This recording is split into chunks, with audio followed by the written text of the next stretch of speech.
আসসালামু আলাইকুম। আশা করি আপনারা সবাই অনেক ভালো আছেন। জাভাস্ক্রিপ্টের এই পর্বে আমরা ডিস্ট্রাকচারিং নিয়ে আরেকটু বিস্তারিতভাবে আলোচনা করব। মূলত এই ভিডিওতে দেখব আমরা ফাংশনের মধ্যে কীভাবে ডিস্ট্রাকচারিংটা করতে পারি।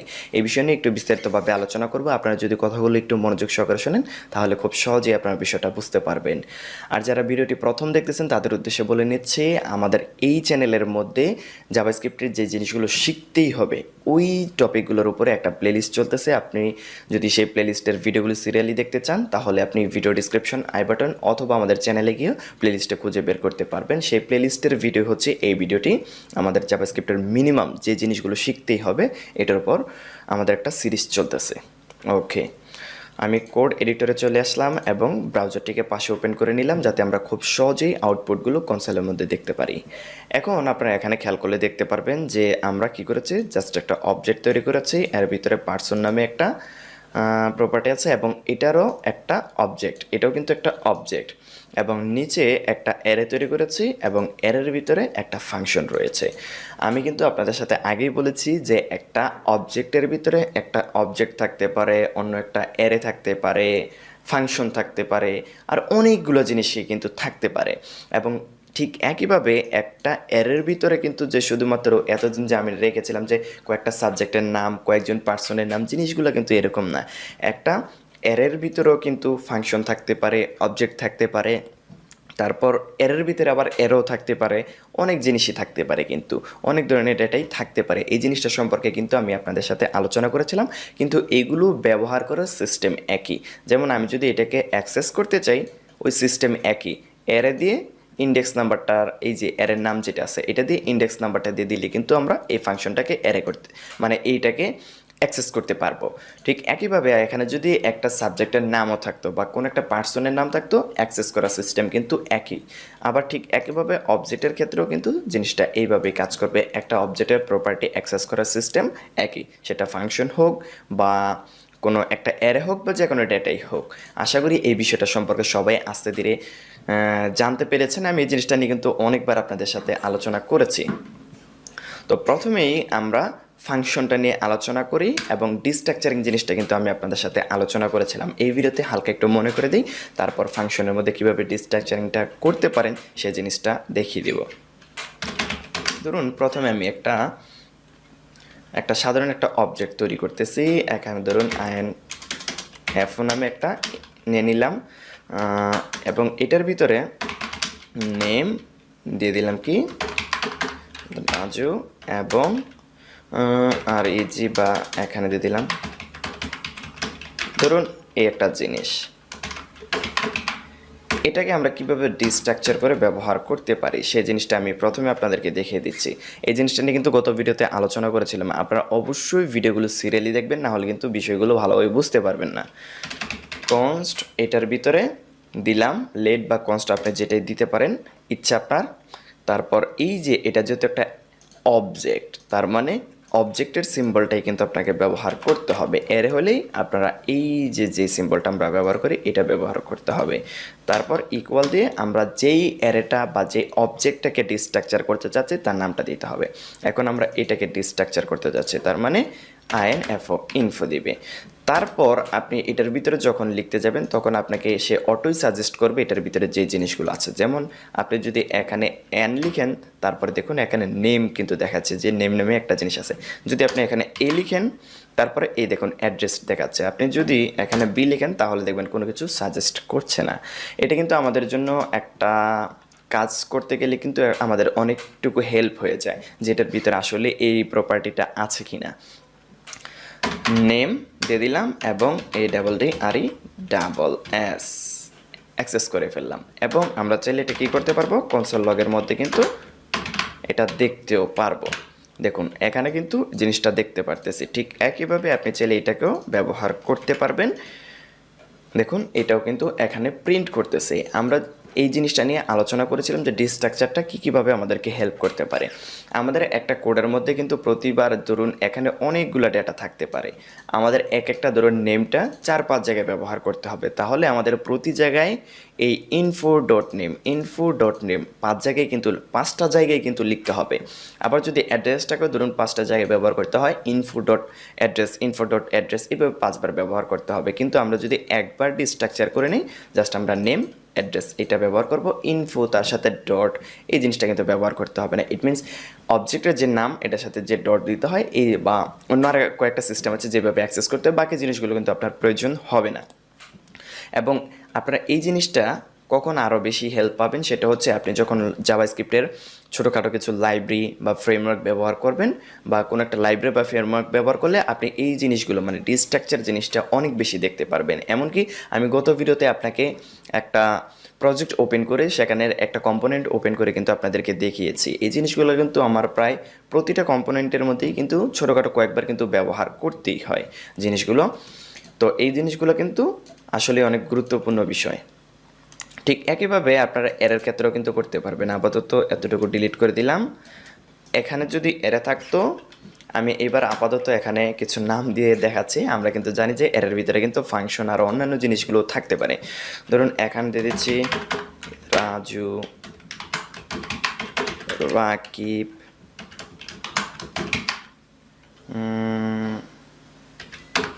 রবি, তারপর থাকুক। এই জিনিসগুলোকে আমরা কিভাবে ডিস্ট্রাকচার করতে পারি, কনস্ট, তারপর আমরা জানি এটা যেহেতু অ্যারে তার মানে এটাকে অ্যারের মতো করে কিন্তু ডিস্ট্রাকচার করতে হবে। এই সিম্বলটা দিলাম, দেওয়ার পর আইএনএফও। এবার আমরা যেটাকে ডিস্ট্রাকচার করতে চাই, ধরুন এটাকে ডিস্ট্রাকচার করতে চাই, তার মানে প্রথমটাকে স্কিপ করতে হবে, দিয়ে দিলাম একটা কমা, প্রথমটা স্কিপ হয়ে গেছে।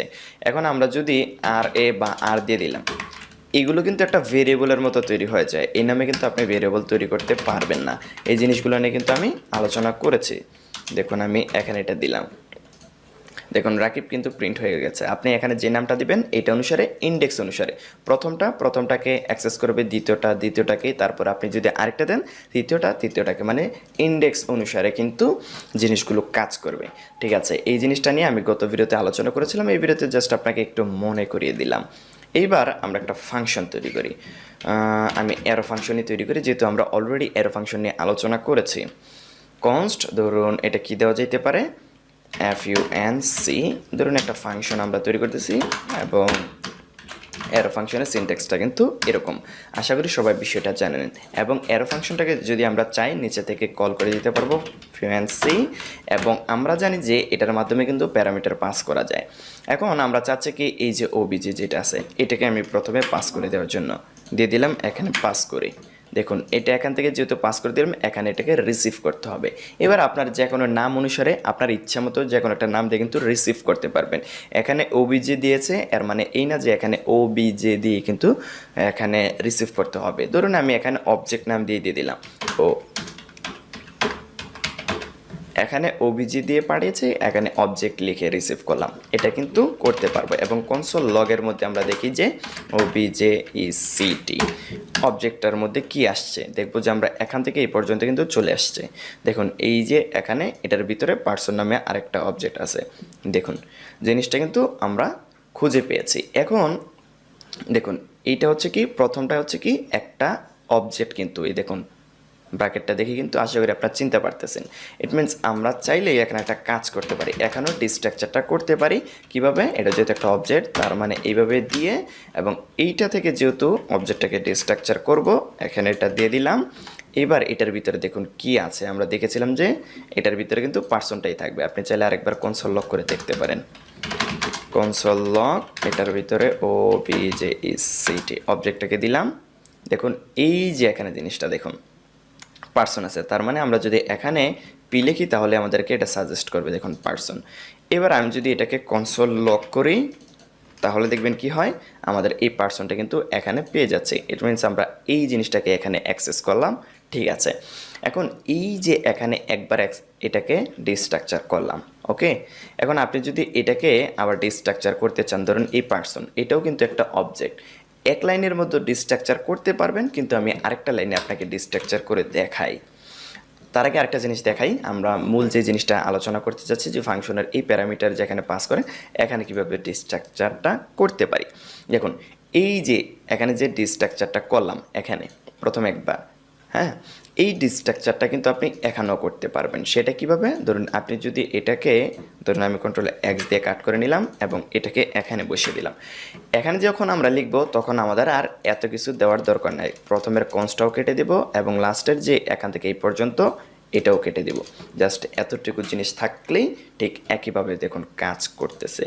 আশা করি বিষয়টা বুঝতে পেরেছেন যে এখানে কিভাবে ডিস্ট্রাকচারটা করবেন। যদি অবজেক্ট হয় অবজেক্টের যে সিম্বলটা আছে এটা দিতে হবে, আর যদি এটা এরে হয় এরের যে সিম্বলটা আছে সেটা দিয়েই করতে পারবেন। মানে ব্র্যাকেটটা চেঞ্জ করতে হবে আর কি, second bracket first bracket change করতে হবে, তাহলেই কিন্তু কাজটা ভালোভাবে করবে। আশা করি বিষয়টা বুঝতে পেরেছেন। দেখুন ভালোভাবেই কাজ করতেছে। এইবার আমরা চাইলে ভিতরে আরেকবার ডিস্ট্রাকচার করতে পারবো, কোনো সমস্যা নেই। কনস্ট আমরা এখানে, এটা যেহেতু একটা অবজেক্ট তার মানে আমরা এখানে এইটা থেকে ডিস্ট্রাকচারটা করতে চাচ্ছি, দিয়ে দিলাম। এবং এটার ভিতরে নেম, অ্যাড্রেস, মোবাইল নাম্বার আছে। আমরা যদি এখানে দিয়ে দিই নেম ARES অ্যাড্রেস এবং মোবাইল দিয়ে দিলাম। এবার আপনি চাইলে এই জিনিসগুলো কিন্তু এখানে ব্যবহার করতে পারবেন। দেখুন নেম দিয়ে দিলাম, নেম ব্যবহার করতে পারবো, অ্যাড্রেস দিলে অ্যাড্রেস ব্যবহার করতে পারবো, মোবাইল নাম্বার যদি দেই তাহলে আমরা এখানে মোবাইল নাম্বারটাই পাবো। এখন এতটুকু কাজ করার ফলে আমাদের যে উপকারটা আসবে, আমাদের এটার ভিতরে যতবার এই যে আমাদের এই জিনিসগুলো ব্যবহার করার প্রয়োজন হবে আমরা just name, address, mobile number এই জিনিসটা লিখে দিলেই কিন্তু হয়ে যাবে। এখন আমাদেরকে আর এটা করতে হবে না object dot person dot name. দেখুন আপনি একটা জিনিস খেয়াল করুন যে এটাকে আমরা কিভাবে অ্যাক্সেস করতে পারি। ধরুন আমি এখান থেকে নেমটাকে অ্যাক্সেস করব, তাহলে দেখুন ওবিজে ডট নেম, আচ্ছা নেম হবে না, প্রথমে আমাদের হবে কি এই পার্সনে যেতে হবে, তাহলে পার্সন ডট তারপর নেম, তারপরে দেখবেন আমাদের এখানে একটা নাম আসতেছে 10 নম্বর লাইন থেকে। দেখুন এটা হচ্ছে 10 নম্বর লাইনে। তো এইভাবে যদি আমাদেরকে এটাকে 5 বার বা 10 বার ব্যবহার করার প্রয়োজন হয়, একটা প্রোগ্রামে কিন্তু একই নাম বিভিন্ন জায়গায় কিন্তু ব্যবহার করার প্রয়োজন হইতে পারে, সেক্ষেত্রে আমাদের জন্য একটু ঝামেলা তৈরি হয়ে যেতে পারে। এবং এই যে জিনিসটা আপনি চাইলে আরও শর্টকাটে একটার ভিতরে আরেকটা নেস্টেড অবজেক্টগুলো কিন্তু একসাথেই ডিস্ট্রাকচার করতে পারবেন। সেটা নিয়ে আমি হয়তো বা পরবর্তীতে কখনো আলোচনা করব, আমরা এখন অত ভিতরে যাব না, ঠিক আছে। সিম্পল এতটুকু জিনিস কিন্তু জানতে হবে এবং আপনার প্রোগ্রামের মধ্যে কিন্তু সবচেয়ে বেশি অবজেক্টের যে ডিস্ট্রাকচারিংটা আছে এটা ব্যবহার করতে হবে। এই বিষয়টা অবশ্যই মাথায় রাখবেন। এই জিনিসটাই আপনি দেখতে পারবেন, যেমন একটা যদি জাভাস্ক্রিপ্টের কোনো একটা ফ্রেমওয়ার্ক বা ছোটোখাটো কোনো একটা লাইব্রেরি ব্যবহার করেন, তখন দেখবেন সেখানে কিন্তু একটা লাইব্রেরিতে কিন্তু শুধু একটা ফাংশন থাকে। বিষয়টা কিন্তু এরকম না, একটা লাইব্রেরির মধ্যে অনেকগুলো কোড থাকে, এগুলো কিন্তু একটা অবজেক্টের ভিতরে থাকে। আপনি কি করতে পারবেন, সেখান থেকে যেই ফাংশনটা আপনার প্রয়োজন সেটাকে ডিস্ট্রাকচার করে ব্যবহার করতে হবে, ব্যবহার করতে পারবেন। এইভাবেই কিন্তু করে মডার্ন যে সিনট্যাক্সগুলো আছে, আমরা কিন্তু এইভাবেই কিন্তু কাজগুলো করে থাকি। তো এই জন্য আমি এই জিনিসগুলো আপনাদেরকে দেখিয়ে দিলাম, এই জিনিসটা এখানেই থাকুক। তারপর আমি আরেকটা ফাংশন তৈরি করে এই অ্যারেটাকেও ডিস্ট্রাকচার করে দেখাচ্ছি। এখানে সিম্পল একই জিনিস, খালি জাস্ট অ্যারের ক্ষেত্রে অ্যারের মতো করে ডিস্ট্রাকচার করতে হবে, অবজেক্টের ক্ষেত্রে অবজেক্টের মতো ডিস্ট্রাকচার করতে হবে। ফাং টিউ ইকুয়াল টু এটা দিয়ে দিলাম। প্রথমে আমরা কী করলাম, ফাংশনটাকে তৈরি করলাম, ঠিক আছে। আচ্ছা আমি প্রথমটাকে তো আমরা অ্যারো ফাংশন করেছি, পরেটা আমরা সাধারণ ফাংশন করে দিই। ওকে, সাধারণ যে ফাংশনটা আছে ফাং টিউ এবং এখানে এটা এইভাবে দিলাম, এইভাবে রাখলাম। ওকে ঠিক আছে। এখন আমরা এটাকে কিভাবে কল করতে পারি, ফাংটিউ দিয়ে দিলাম এবং এটাকে কল করে দিলাম। এখন আমরা জানি যে কল করার সময় আমরা যে কোনো জিনিসই পাস করে দিতে পারি, দিয়ে দিলাম ARR, আমাদের যে অ্যারেটা আছে এটাকে পাঠিয়ে দিলাম। এটাকে এখানে রিসিভ করতে হবে, যে কোনো নামে রিসিভ করতে পারি। আমি ARR নামেই রিসিভ করলাম। কনসোল লগের মধ্যে আমরা কি করব, ARRটা দিয়ে দিই, তাহলে দেখবো একটা অ্যারে আসবে, অ্যারের ভিতরে একটা ফাংশন রয়েছে। প্রথম ইন্ডেক্সের মধ্যে কিন্তু একটা ফাংশন রয়েছে। আপনি কিন্তু এই জিনিসটা কিন্তু এটা যেহেতু একটা অ্যারের মতো করে কিন্তু আবার অ্যারের ইন্ডেক্স নাম্বার দিয়েও কিন্তু এটাকে অ্যাক্সেস করতে পারবেন। এই ফাংশনটাকে দেখুন, এই ফাংশনটাকে কিন্তু অ্যাক্সেস করতে পারবেন কিভাবে, কনস্ট ধরলাম এটা অ্যাড নামের একটা ফাংশন আছে, অ্যাড FUN। এটা কিভাবে দিতে হবে, এটা যেহেতু একটা অ্যারে, তার মানে ARR, এটার প্রথম ইন্ডেক্স আছে, তার মানে 0। এবার আপনি যদি এটাকে একটু কনসোল লগের মধ্যে দেখেন, তাহলে দেখবেন এই জিনিসটা কিন্তু ফাংশনটা কিন্তু আপনি পেয়ে যাবেন। এই যে আমাদের এই ফাংশনটা, আশা করি বিষয়টা বুঝতে পেরেছেন। এখন আপনি এখানে এটাকে কিভাবে ডিস্ট্রাকচার করে নিতে পারেন সেটা আমি আপনাকে দেখিয়ে দিচ্ছি। আপনি আপাতত এটাকে মুছে দিলাম, ARR, এটাকে আমি এখানে প্রিন্ট করলাম। দেখুন এটা কি আছে, প্রথমে একটা অ্যারে, অ্যারের ভিতরে আছে আমাদের ফাংশনটা। আমরা এটাকে অ্যারেটাকে কিভাবে ডিস্ট্রাকচার করতে পারি, কনস্ট, তারপর অ্যারের যে সিম্বলটা আছে আমরা এটা দিব, দেওয়ার পর কোন জায়গা থেকে ডিস্ট্রাকচার করব সেটা আমাদের, এটা হচ্ছে এটা ARR, এখান থেকে আমরা ডিস্ট্রাকচার করব। এবং এইটার ভিতরে আমরা জানি যে অ্যারের ক্ষেত্রে আমাদের ইচ্ছে মতো একটা নাম দিতে পারি। এটা কিভাবে কাউন্ট করবে, প্রথম যেটা দিব প্রথম ইন্ডেক্সটাকে টার্গেট করবে, অ্যারের প্রথম ইন্ডেক্সটাকে, দ্বিতীয় যেটা দিব দ্বিতীয় ইন্ডেক্সটাকে কাজ করবে। আশা করি বিষয়টা বুঝতে পেরেছেন। এখন আমরা এটার ভিতরে যেটা আছে এটাকে আমরা ধরুন অ্যাড ফাংশন, এইটার ভিতরে যেহেতু একটা অ্যাড দুইটা নাম্বার যোগ করে, আমি ধরুন এটা দিয়ে দিলাম অ্যাড FUN দিয়ে দিলাম ফাংশন। ঠিক একই জিনিসটা এবার কনসোল লগে দেখি যে এটা ডিস্ট্রাকচার করতে পারছে কিনা। দেখুন আমরা কিন্তু এই জিনিসটাকে এখানে ডিস্ট্রাকচার করতে পেরেছি। এখন এই জিনিসটাকে আমরা চাইলে এই ফাংশনের যেখানে প্যারামিটারগুলো আমরা নেই এখানেও কিন্তু ডিস্ট্রাকচার করতে পারবো। তাহলে আমরা এইভাবে দিব। তারপর আমরা কি করব, এখানে যেহেতু আমরা ফাংশনের মধ্যে কাজটা করতেছি ফাংশনের প্যারামিটারে, এক্ষেত্রে আমাদের এতটুকুরও প্রয়োজন নাই এবং এখান থেকে এতটুকুরও প্রয়োজন নেই, সে এটা অটোমেটিক্যালি করে নেবে, আপনার আর বেশি কাজ করতে হবে না। ওকে, আর এই জিনিসটা আমরা মুছে দেব। এইবারও ঠিক একই কাজ কিন্তু করবে। দেখুন এমনকি ফাংশনটা কিন্তু আপনি চাইলে ব্যবহার করে দেখতে পারেন। এই ফাংশন যেহেতু এটা নিয়েছি, আমরা যদি এটাকে কল করে দিই, দুইটা ফার্স্ট ব্র্যাকেট দিয়ে দিলাম, তার মানে এটা কল হয়ে গেল। এবার আমরা এখানে দেখুন এখানে কিন্তু দুইটা প্যারামিটার নেই, আপনি এখানে খেয়াল করলে দেখতে পারবেন। এখানে আমরা ধরুন 10 আর 5 দিয়ে দিলাম, তার মানে এটা যোগ করে আউটপুটটা কিন্তু দিয়ে দিল। আশা করি আপনার বিষয়টা বুঝতে পেরেছেন। আমি চেষ্টা করেছি আমার দিক থেকে একটু ভালোভাবে বুঝিয়ে দেওয়ার জন্য। আশা করি আপনার বিষয়টা বুঝতে পেরেছেন যে ডিস্ট্রাকচারিং জিনিসটা কিভাবে কাজ করে এবং কেন প্রয়োজন, এই জিনিসটা নিয়েও কিন্তু আমি দুইটা ভিডিওতেই আপনাদের সাথে আলোচনা করেছি। তো এই ছিল আমাদের আজকের ভিডিও। যদি আপনাদের ভিডিওটি উপকারে আসে অবশ্যই ভিডিওতে জাস্ট একটা লাইক দিবেন, এই জিনিসটাই আপনার প্রতি একটা রিকোয়েস্ট রইল। আর যদি আপনি ওয়েব ডিজাইন অ্যান্ড ডেভেলপমেন্ট শিখতে আগ্রহী হয়ে থাকেন, আমার সাথে কানেক্টেড হতে চান, তাহলে ভিডিওর নিচে দেখবেন লাল একটা সাবস্ক্রাইব বাটন রয়েছে, সেখান থেকে সাবস্ক্রাইব করে জাস্ট পাশের বেল আইকনটা প্রেস করে দিলেই আপনি আমার সাথে কানেক্টেড হয়ে যাবেন। তো দেখা হচ্ছে পরবর্তী ভিডিওতে। ধন্যবাদ সবাইকে।